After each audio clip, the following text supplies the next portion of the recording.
Okay, so I'm going to do a quick demonstration on quadratic patterns, find the recursive rule and explicit rule. So this is a quadratic pattern that I have shown here.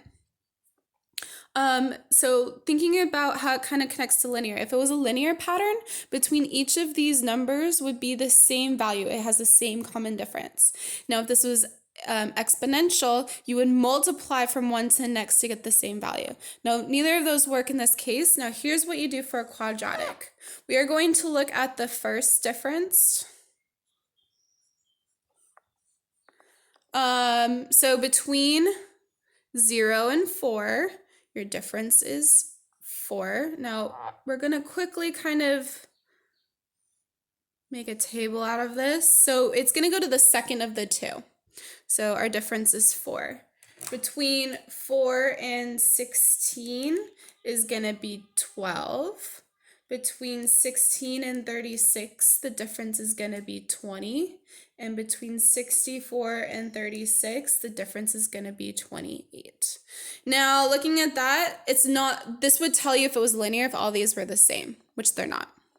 So, guess what? We're going to look at the second difference. I'm going to do this all over again. Okay, so between 4 and again, we're going to go to the second of the two. So between 4 and 12 is 8. Between 12 and 20 is 8. And between 20 and 28 is 8. So quadratics have a common second difference.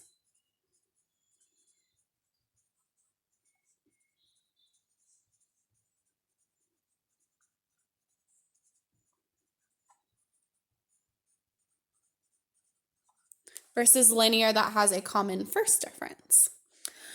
Okay, so we know for sure now it's quadratic. Now we're going to write the recursive rule. The recursive rule uses the equation of the first difference.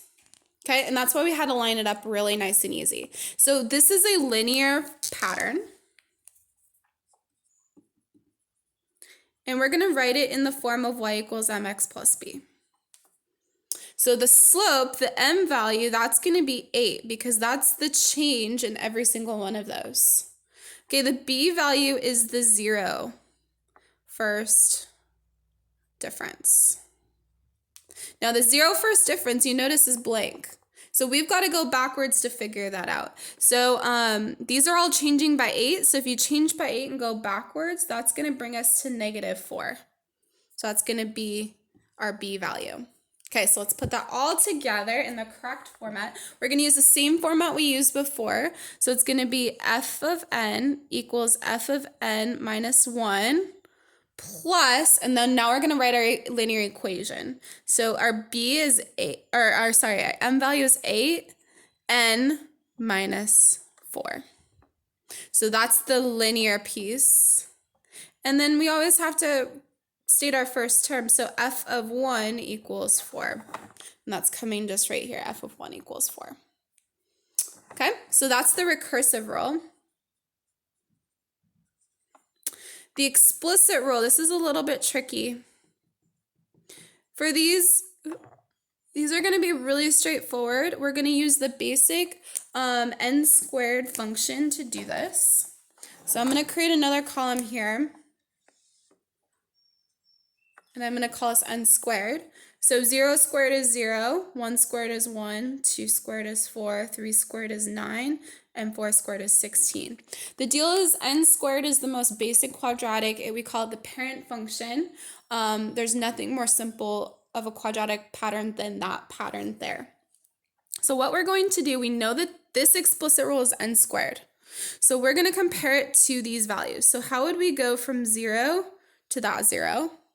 1 to 4, 4 to 16, 9 to 36, and 16 to 64. Hopefully you notice in each case, as you're moving from there to there, you're multiplying by 4. So guess what our explicit equation is? It's going to be 4n squared. So f of n equals 4n squared.